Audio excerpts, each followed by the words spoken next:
નમસ્તે વિદ્યાર્થી મિત્રો, આજે હું તમને ધોરણ 5માં હિન્દી વિશે ભણાવીશ. એમાં તમારું પાઠ્યપુસ્તક ખોલો, એમાં 75 પેજ નંબર અને પાઠનું નામ છે સચ્ચા બાલક.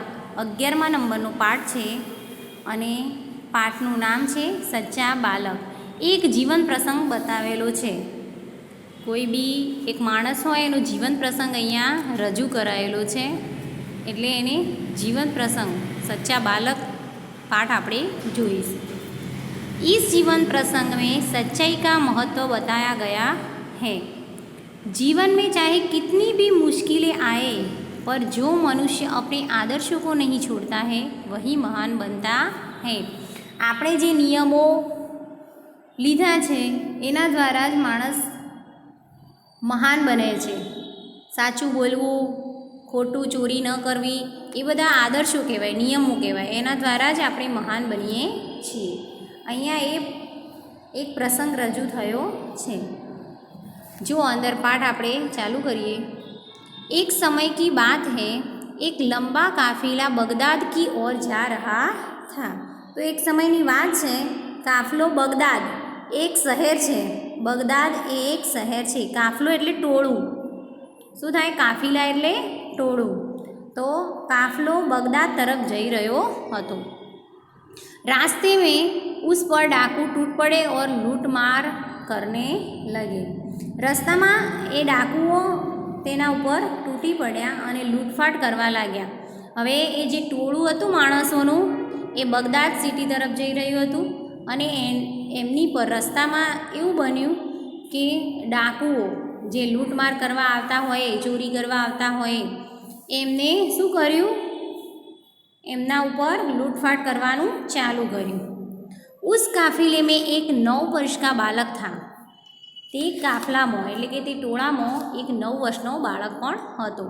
વહ એક ઓર ચૂપચાપ ખડા રહકર ઇસ લૂંટમાર કો દેખ રહા થા. તે એક બાજુ ઊભો રહી અને ચૂપચાપ ઊભો રહ્યો હતો અને આ લૂંટફાટ જે કરી રહ્યા હતા ડાકુઓ એ જોઈ રહ્યો હતો. એક ડાકુ કી નજર ઉસ લડકે પર પડી. एक डाकू की नज़र ये छोकरा ऊपर पड़ी. लड़के के पास आकर वह डाकू कड़क कर बोला, तेरे पास भी कुछ है? હવે એ છોકરાની પાસે જઈ અને ડાકુ કઠોરતાથી એટલે બહુ આમ ક્રોધિત થઈને બોલ્યો કે તારી પાસે પણ કંઈ છે કે? લડકા બોલા, મેરે પાસ 40 असरफिया है. તો असरफिया એટલે કે સોના મહોર, સોનાના સિક્કા, સોના મહોર. તો છોકરો બોલ્યો કે મારી પાસે 40 સોના મહોરો છે. ડાકू बोला चकित होकर, क्या कहा? तेरे पास 40 असरफिया है. શું કહ્યું? તારી પાસે 40 સોના મહોરો છે? છોકરો કહે, જી હા, એટલે કે હા. डाकू लड़की का हाथ पकड़कर सरदार के पास ले गया. उसने अपने सरदार से कहा, यह लड़का अपने पास 40 असरफिया बताता है. એટલે ડાકુ છોકરાનો હાથ પકડીને તેના સરદાર પાસે લઈ ગયો. જે એનો મુખ્ય મોભી હોય એ તેણે સરદારને કહ્યું, આ છોકરો તેની પાસે 40 સોના મહોર છે એવું એમ કહે છે, એમ બતાવે છે એવું. सरदार कहे लड़के से, तेरी असरफिया कहाँ है? तारी सोना मोहर क्या है? एम. लड़के ने अपनी सदरी को फाड़कर उसमें छुपी असरफिया निकाली. उन्हें सरदार के सामने रखते हुए कहा, यह देखो. છોકરાએ શું કર્યું? પોતાનું જાકીટ ફાડીને તેમાં છુપાયેલી સોના મોહરો કાઢી અને તેમને સરદાર સામે મૂકતા છોકરાએ કહ્યું કે આ જુઓ. सरदार आश्चर्य से लड़के असरफिया को इस प्रकार से रखने का उपाय तुम्हें किसने बताया? सरदार ने आश्चर्यથી જોઈ અને બોલ્યો, છોકરા, આ સોના મહોરને આવી રીતે મૂકવાનો ઉપાય તને કોણે બતાવ્યો?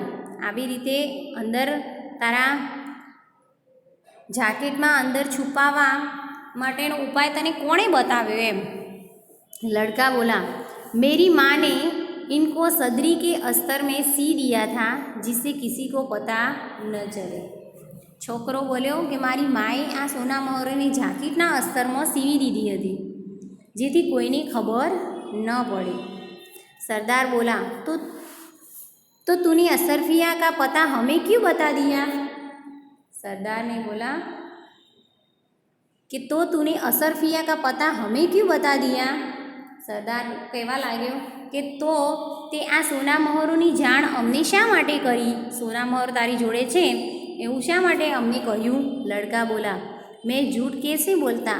मेरी माँ ने कहा था बेटा सदैव सच बोलना, झूठ बोलना पाप है. છોકરાએ શું કહ્યું?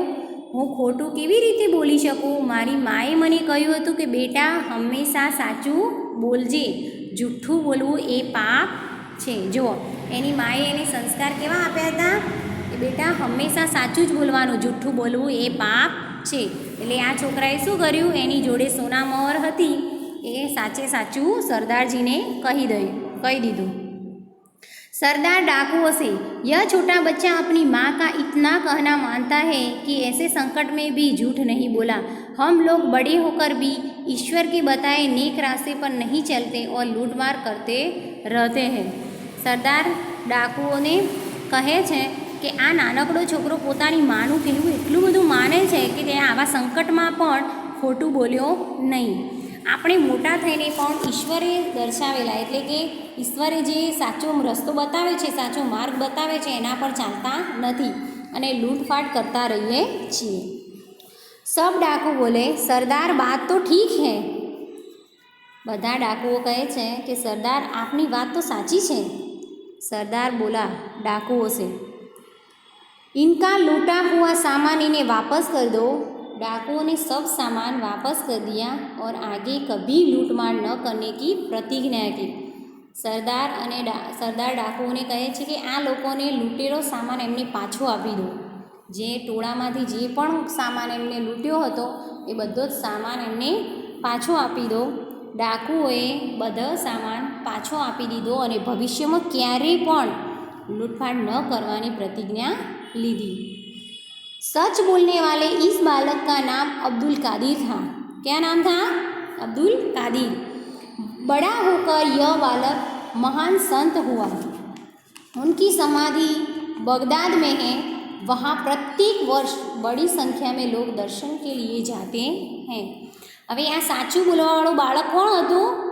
એનું નામ હતું અબ્દુલ કાદિર. મોટો થઈને આ બાળક એક મહાન સંત બન્યો હતો. તેની સમાધિ મજાર એટલે કે બગદાદમાં છે. ત્યાં દર વર્ષે ખૂબ મોટી સંખ્યામાં લોકો દર્શન કરવા જાય છે. જો અહીંયા જીવન પ્રસંગ બતાવે છે અબ્દુલ કાદિરનો, બરાબર. એ અબ્દુલ કાદિર નામનો છોકરો જ્યારે નાનો હતો ત્યારે એને સાચું બોલવાની શીખ મળી હતી. એના પરથી એને એની જિંદગીના બધા જ આદર્શો, બધા જ નિયમો સારા એવા રાખ્યા અને પછી એ એક મહાન સંત બન્યો.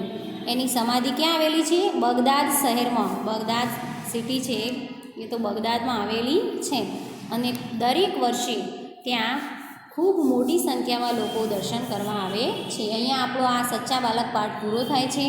એની પાછળ તમે જુઓ પેજ નંબર 76 ઉપર, તો એના શબ્દાર્થ અને મહાવરે આપેલા છે. પહેલો છે કાફિલા. કાફિલા એટલે યાત્રીઓ કા સમૂહ, એટલે ટોળું આપણે કહીએ છીએ ને ગુજરાતીમાં, એ ટોળું, યાત્રીઓ કા સમૂહ. असरफिया सोने के सिक्के. वापस करना એટલે કે લौटाना. सदरी એટલે જાકીટ. सरदार એટલે नेता. अस्तर એટલે सिले कपड़े के भीतर की तरफ. समाधि तो मकबरा, मजार. माँ जननी माता. सदैव એટલે હંમેશા, સર્વદા. नेक ईमानदार, ईश्वर એટલે भगवान प्रभु. मुहावरे नेक रास्ते पर चलना, सही रास्ते पर चलना. कड़क कर बोलना એટલે કઠોરતા से बोलना. અહીંયા આપણું આ લેક્ચર પૂરું થાય છે. આવતા લેક્ચરમાં હું તમને અભ્યાસ સમજાવીશ. ધન્યવાદ.